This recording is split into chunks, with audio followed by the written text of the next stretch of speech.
ಬೆಳಗಿನ ಮೃದುವಾದ ಸೂರ್ಯಕಿರಣಗಳು ಹಳ್ಳಿಯ ಮನೆಗಳ ಮೇಲೆ ಬೀಳುತ್ತಿದ್ದವು. ಅಜ್ಜಿ ಸರಳವಾದ ಸೀರೆ ಧರಿಸಿ ಮನೆಯ ಮುಂದೆ ಕಡ್ಡಿಯಿಂದ ನೆಲವನ್ನು ನಿಧಾನವಾಗಿ ಒಗೆಯುತ್ತಾ ಇದ್ದಳು. ಅವಳು ಅಂಗಳದ ಒಂದು ಕಡೆಗೆ ಹೋಗಿ ಅರಣ್ಯದಿಂದ ತಂದಿದ್ದ ಒಣಕಟ್ಟೆಗಳನ್ನು ಎತ್ತಿಕೊಂಡು ಮಣ್ಣಿನ ಒಲೆ ಹಚ್ಚಲು ಸಿದ್ಧಳಾದಳು. ತುಳಸಿ ಕಟ್ಟೆಯ ಬಳಿಗೆ ಬಂದು ಕೈಯಲ್ಲಿ ನೀರು ಹಿಡಿದು ದೀಪ ಹಚ್ಚಿ ಭಕ್ತಿಯಿಂದ ತುಳಸಿಗೆ ಪೂಜೆ ಸಲ್ಲಿಸಿದಳು.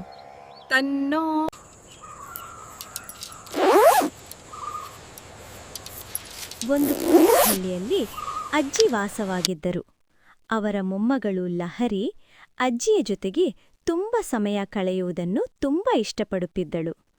ಪ್ರತಿದಿನ ಸಂಜೆ ಅಂಗಳದಲ್ಲಿ ಕುಳಿತು ಅಜ್ಜಿ ಹೇಳುವ ಕಥೆಗಳನ್ನು ಕೇಳುವುದು ಲಹರಿಯ ಪ್ರಿಯವಾದ ಸಮಯ. ಒಂದು ದಿನ ಲಹರಿ ಕೇಳಿದಳು, ಅಜ್ಜಿ, ನೀವು ಯಾವಾಗಲೂ ಇಷ್ಟು ಸಂತೋಷವಾಗಿರೋದಕ್ಕೆ ಕಾರಣ ಏನು? ಅಜ್ಜಿ ನಗು ಮಾಡುತ್ತಾ ಹೇಳಿದರು, ಲಹರಿ, ಸಣ್ಣ ಸಣ್ಣ ಸಂತೋಷಗಳಲ್ಲಿ ಸುಖವನ್ನು ಕಂಡುಕೊಳ್ಳುವುದೇ ಜೀವನದ ರಹಸ್ಯ.